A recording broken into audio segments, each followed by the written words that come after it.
The clinking of expensive china and crystal glasses filled the air at my Uncle Richard's annual family dinner.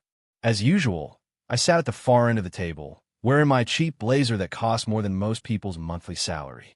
Not that my family would recognize Brunello Cucinelli. They were more interested in flashy logos than quiet quality. So, Oliver, my uncle's booming voice carried across the table, still working at that little office downtown? I took a sip of wine, hiding my smile. My little office occupied the top 3 floors of the city's most prestigious building. But they didn't need to know that. Not yet. Something like that. I replied quietly. My cousin James, Richard's pride and joy, snickered. Dad, you know Oliver never really got anywhere after college. Still pushing papers or whatever it is he does. The irony was delicious. James had no idea that his fancy car dealership was currently mortgaged through one of my subsidiary companies, or that his recent loan application was sitting on my desk, waiting to be denied.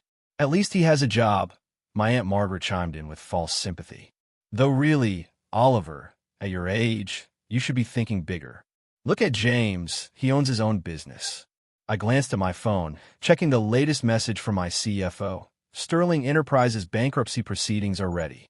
They're completely underwater. Shall we proceed with acquisition? Sterling Enterprises, my Uncle Richard's pride and joy, the family business he'd run into the ground with his outdated methods and refusal to innovate. The same business that had rejected my modernization proposals 5 years ago, because what could a nobody like you know about running a real company? Speaking of business, Richard continued, cutting into his Wagyu beef. Sterling just landed the Peterson contract. 7 figures. Not that you'd understand numbers that big, Oliver. I did understand those numbers. I also understood that the Peterson contract had actually been canceled last week. Information Richard wouldn't discover until tomorrow morning. You'll never be anybody in this business, boy. My uncle laughed, wine sloshing in his crystal glass. You need instinct, vision. Like James here. He's got the family talent. James puffed up at the praise, adjusting his flashy Rolex. It's true, cousin. Some people just have it, and some, well, they're better off staying small. My phone buzzed again. This time it was my lawyer, right on schedule. I let it ring, watching my family's faces. Aren't you going to answer that? My mother asked, always anxious about appearances. It's probably just work, James smirked. Making coffee runs or filing papers. I picked up the phone, putting it on speaker. Yes, David. Mr. Thompson, sorry to interrupt your dinner. My lawyer's voice filled the dining room. But we need your decision on the Sterling Enterprises acquisition. The bankruptcy proceedings are ready, and as the primary creditor, you have first rights to purchase. The sound of dropping silverware echoed around the table. Richard's face went from smug to ashen in seconds. Bankruptcy, he sputtered. What bankruptcy? There must be some mistake. I kept my voice calm, professional. No mistake, Uncle Richard.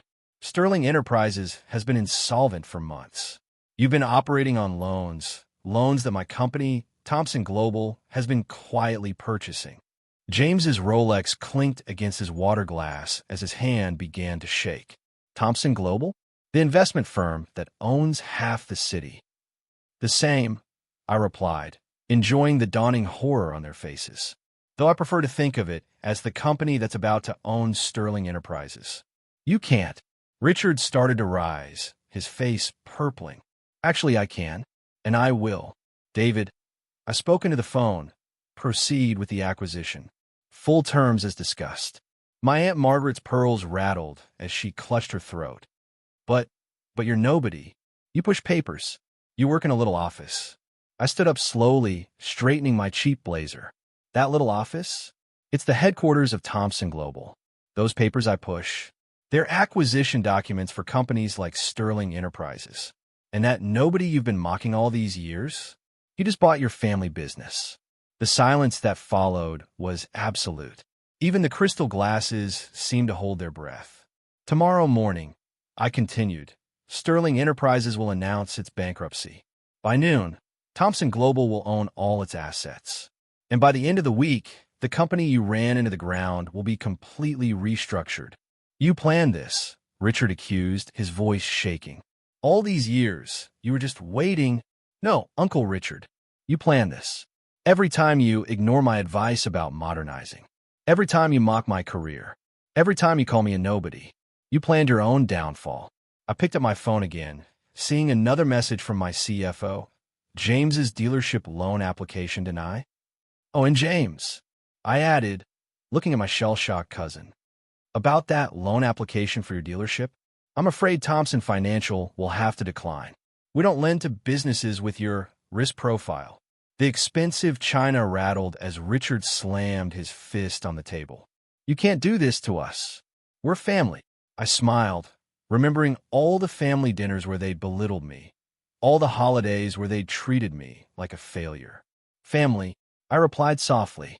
Funny how that only matters now that you know who I really am. The chaos that erupted at the dinner table was almost theatrical. Aunt Margaret dabbed at her eyes with a $1,000 napkin while James frantically dialed his business manager.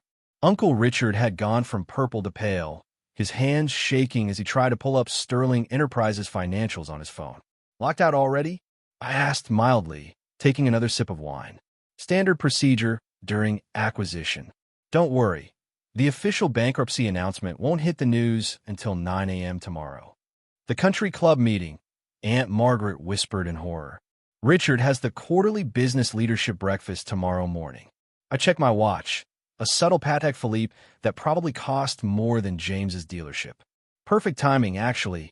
You can explain to all your friends how you lost a 100-year-old family business because you were too proud to listen to the nobody in the family. My phone buzzed again. This time it was my executive assistant. Mr. Thompson, the transition team is in position. Security has already changed the codes at Sterling headquarters. Shall we proceed with the inventory assessment tonight? Yes, Sarah. Full audit starting immediately. And make sure our PR team is ready for tomorrow's announcement. James leaned forward, desperation replacing his usual arrogance. Oliver, cousin, we can work something out. My dealership has potential, with the right investment, like the investment you requested last week. I pulled up his loan application on my tablet. Let's review this, shall we? 3 years of declining sales, multiple tax liens, and a history of late payments. Not to mention the personal expenses you've been hiding as business costs. His face went white. How did you? I know everything, James. The fake invoices, the embezzled funds, the offshore accounts. Did you really think nobody would notice? Richard stood up so quickly his chair toppled backward. Now see here, boy. You can't just walk in here and destroy everything we've built. Built? I laughed softly. You haven't built anything, Uncle Richard.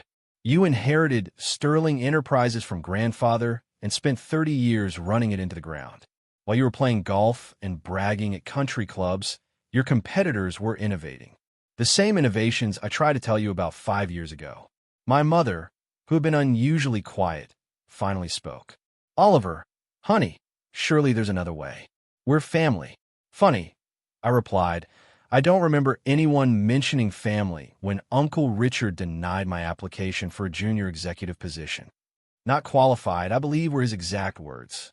Or when James spread rumors about my failed career at the club.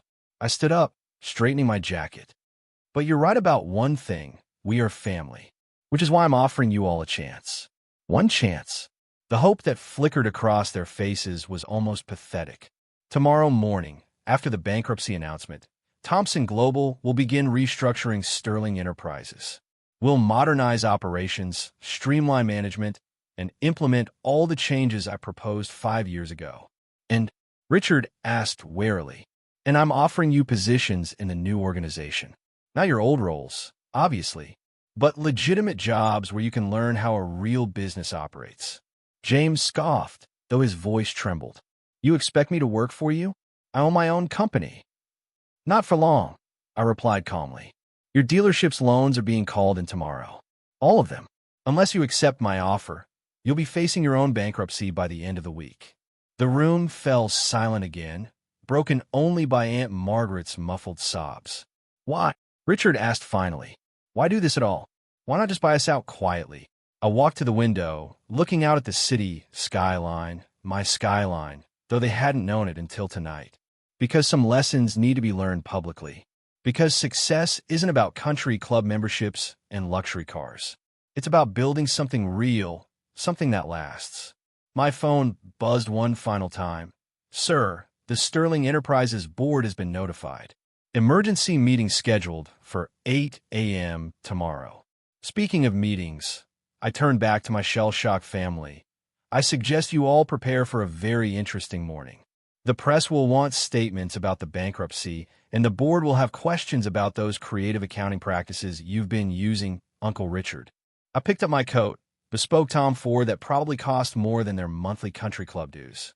You have until 9 a.m. tomorrow to accept my offer. After that, you're on your own. And if we refuse? James asked, his earlier swagger completely gone. I smiled, remembering all the times they dismissed me, mocked me, treated me like nothing. Then you'll finally understand what it really means to be a nobody. The next morning unfolded exactly as I planned. At precisely 9 a.m., every major news outlet in the city broke the story. Sterling Enterprises files bankruptcy. Thomson Global acquires century-old family business. I watched the coverage from my office on the top floor of Thomson Tower, sipping espresso from a handcrafted Italian cup, while my family's carefully constructed world crumbled. Sir, Sarah entered with a stack of reports. The initial reactions are coming in. Your uncle's country club breakfast was eventful. I can imagine. Richard had built his entire identity around being the successful head of Sterling Enterprises. Now he was watching his peers learn about his failure in real time. And James's dealership? Our auditors found even more irregularities than expected. The DA's office has been notified about the tax evasion. My phone had been buzzing nonstop since dawn. I finally decided to check the messages. Uncle Richard, you've made your point. We can negotiate. James, please, the DA called. I need help. Aunt Margaret, the club wives are asking questions. What do I tell them? Mother, Oliver, darling, please call me. A knock at my door interrupted my thoughts. Come in, I called, knowing who it would be. My entire family filed in, looking decidedly less polished than at last night's dinner. Richard's custom suit was wrinkled. James's designer stubble looked less artful and more desperate, and Aunt Margaret's perfect makeup couldn't hide her red eyes. The prodigal family arrives, I said quietly. I trust the morning has been enlightening. You've destroyed us, Richard growled, but there was more despair than anger in his voice. No, Uncle Richard, you destroyed yourselves. I'm offering you a chance to rebuild. I pressed a button, and the wall of screens behind my desk lit up with data. Sterling Enterprises' real financial status, James's dealership fraud, the tax evasion, all of it. My God, my mother whispered, seeing the true extent of their mismanagement for the first time. This is what happens, I explained, when you prioritize appearance over substance. When you're so busy acting successful that you forget how to actually succeed. James stepped forward, his swagger completely gone. The DA, they're talking about criminal charges. Yes, I nodded. Tax evasion is a serious crime, cousin. Though I'm sure we could arrange a deal, if you accept my offer. To work for you? Richard spat. To become nobody? I stood up slowly, letting them take in my office, my view, my empire. Look around, Uncle Richard. Who's nobody now? Walking to the window, I gestured at the city below. Thomson Global owns 30% of the buildings you can see. We manage billions in assets, control companies across 3 continents, and employ over 50,000 people. And you thought I was just pushing papers. Why didn't you tell us? My mother asked softly. Would you have believed me?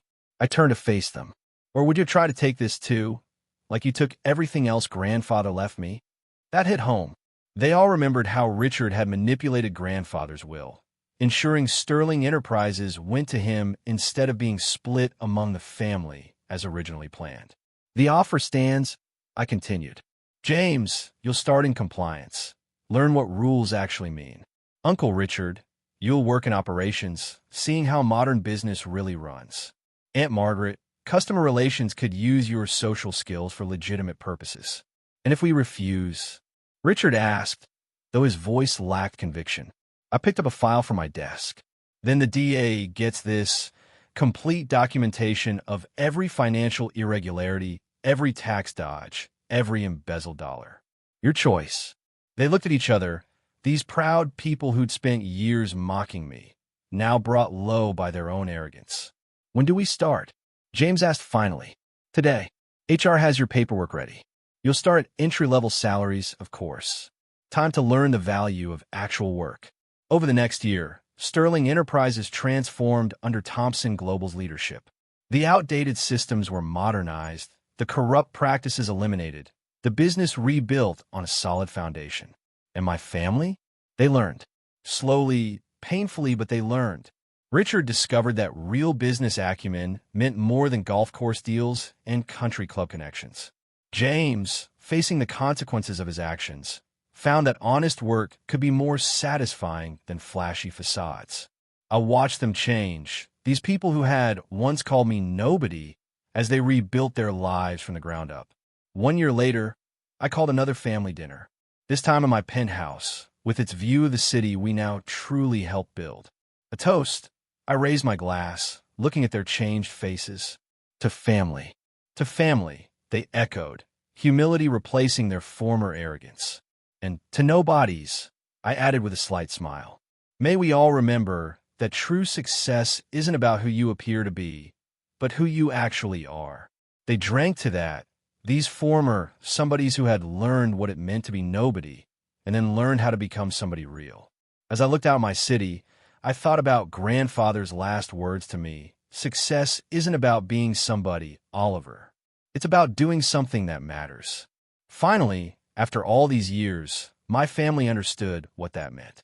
And that understanding was worth more than all the bankruptcies, all the country club memberships, all the artificial success they'd ever chased. Sometimes the best revenge isn't proving them wrong about you being nobody. It's teaching them what it really means to be somebody.